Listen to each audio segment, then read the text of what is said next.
you awake? I thought I heard you get up. Yeah, I'm awake.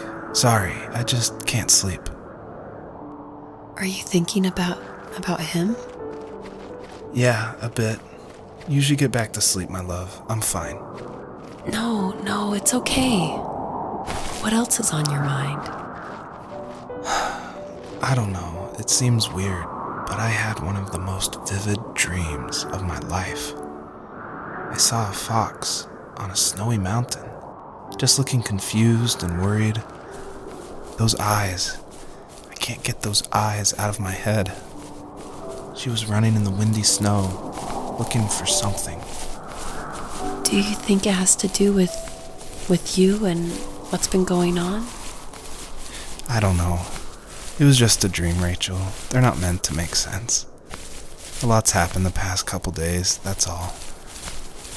Well, if you're not going to sleep anyway, you should tell me. I want to hear.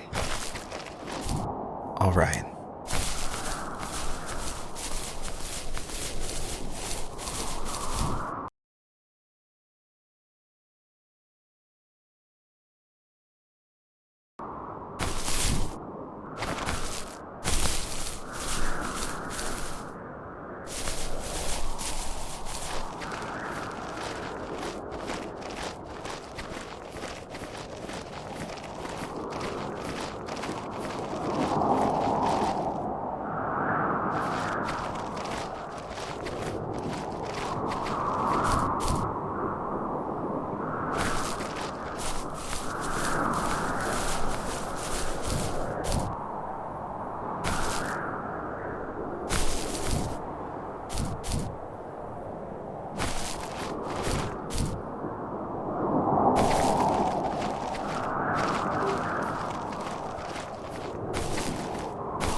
So, not far from her home, she followed that path to something unexpected.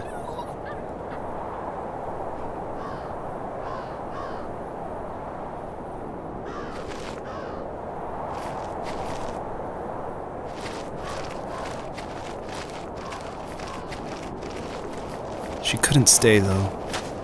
She had to find her other two children. So she took that path.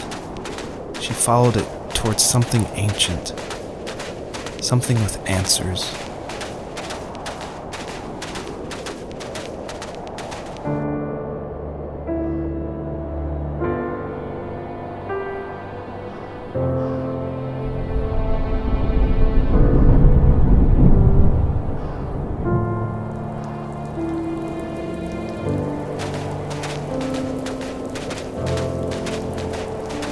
The fox slept high and low, searching for any sign of her cubs. Points of light showed the way to this ancient tree. It was as if each one had a story to tell, all their own. The land was trying to tell my story, too. I felt like I was right behind her the whole time.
Usually those kids would leave me alone, but somehow they could tell I was different.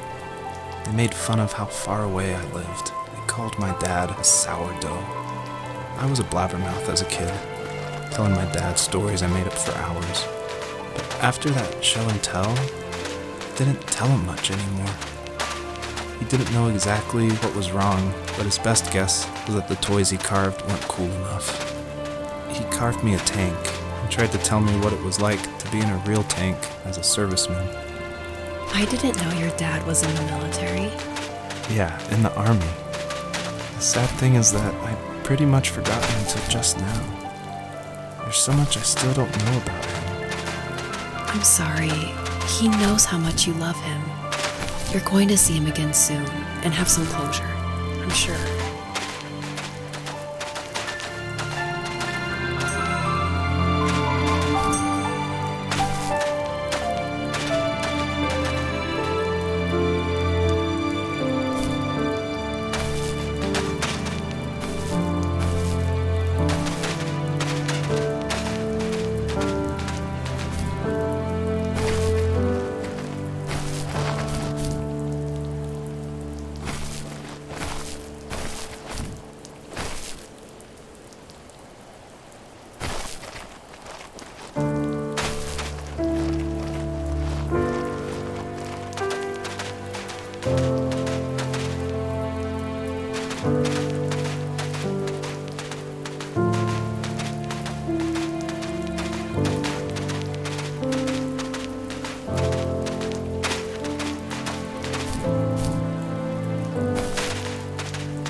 Ask myself, why talk to anybody anyway?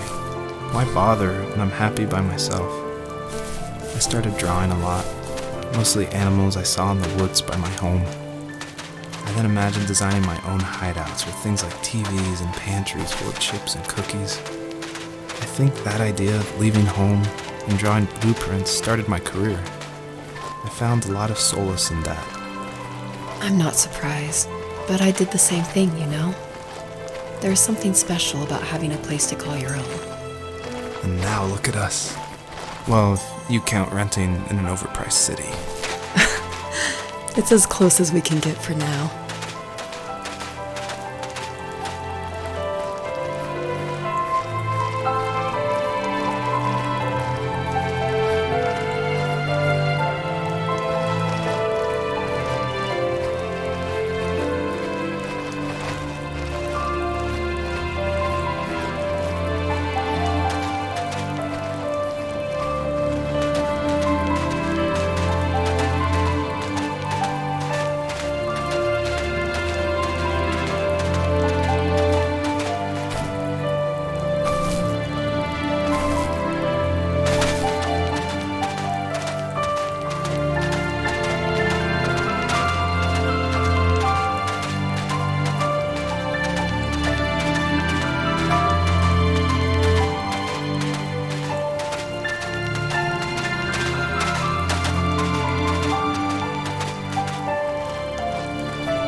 As a kid, did you ever do show and tell in your class? Yeah, I think I only did it once, when I was in the 4th grade. You know how my life was around then. I wanted to show my class what helped pass the time and distracted me, so I brought a dozen paper cranes I had made. I think I told everyone how badly I wanted to be a bird and fly, embarrassingly enough. Don't be embarrassed. Every kid wants to fly. For me, it was another toy from my dad, a wooden boat. I remember guarding it so carefully in my hands as I walked into class. When I sat down, a group of boys immediately made fun of it. They asked which trash can I found it in, or why an ugly log was my favorite toy. When I got up, I didn't even want to tell them my dad had carved it. I said it was a joke gift my friends had given me. Kids can be so cruel. Some of them are. I shouldn't have let them get to me, but it did. It's amazing we bounced back at all.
Do you remember what my dad did for a living?